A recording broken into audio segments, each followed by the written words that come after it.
Guys এটা হচ্ছে রায়গঞ্জের মুন লাইট ক্লাব। আর দেখতে পাচ্ছ এখানে কালী পূজার যে প্রস্তুতি পর্বটা দেখতে পাচ্ছ, আর এখানকার প্যান্ডেলের ডিজাইনটা খুব সুন্দর হবে। তো তোমরা দেখতে পাচ্ছ কাজ চলছে এখানে। আর এটা লোকেশন দেখতে পাচ্ছ রায়গঞ্জ যে ট্রেন স্টেশন রয়েছে, দেখো একদমই পাশেই। গাইস দেখো সব থেকে উপরে রয়েছে একজন মিস্ত্রি এবং কাজ চলছে ওখানে। আর প্যান্ডেলের কাজ এখনো পুরো কমপ্লিট হয়নি, মানে রবিবারের মধ্যে পুরোটা কমপ্লিট দিতে হবে। সম্পূর্ণ জিনিসপত্র গাইস দেখতে পাচ্ছ এদিক ওদিক ছড়ানো রয়েছে এবং এখনো অনেক কাজ বাকি রয়েছে। রায়গঞ্জের মুন লাইট ক্লাব, আর এটার লোকেশনটা হচ্ছে রায়গঞ্জ স্টেশন। গাইস দেখো কত সুন্দরভাবে ডিজাইন করা আছে। তো পুরোটা কমপ্লিট হবে তারপরেই তোমরা বুঝতে পারবে এই প্যান্ডেল কি হবে গো। নামটা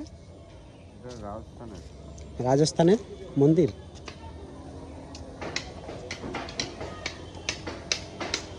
গাইস দেখো এদিকে যে ফর্মগুলি রয়েছে, আর এই ফর্মগুলি পেন্টিং এর কাজ চলছে দেখতে পাচ্ছ। আর এখান থেকে দেখো এই সাইডের মন্দিরের ডিজাইনটা কত সুন্দর লাগছে। তো অনেক কিছু সেটিং এর ব্যাপার রয়েছে দেখতে পাচ্ছ, এগুলি সব কিছু জিনিস এখানে রয়েছে, এখান থেকে নিয়ে যাবে। এবং এই যে ফর্মগুলি আগেই বললাম এখানে পুরোটাই পেন্টিং হবে আর সম্পূর্ণটা ওটা সেট হবে ওখানে। সামনে দেখো কি সুন্দর লাগছে দেখতে মন্দিরটি।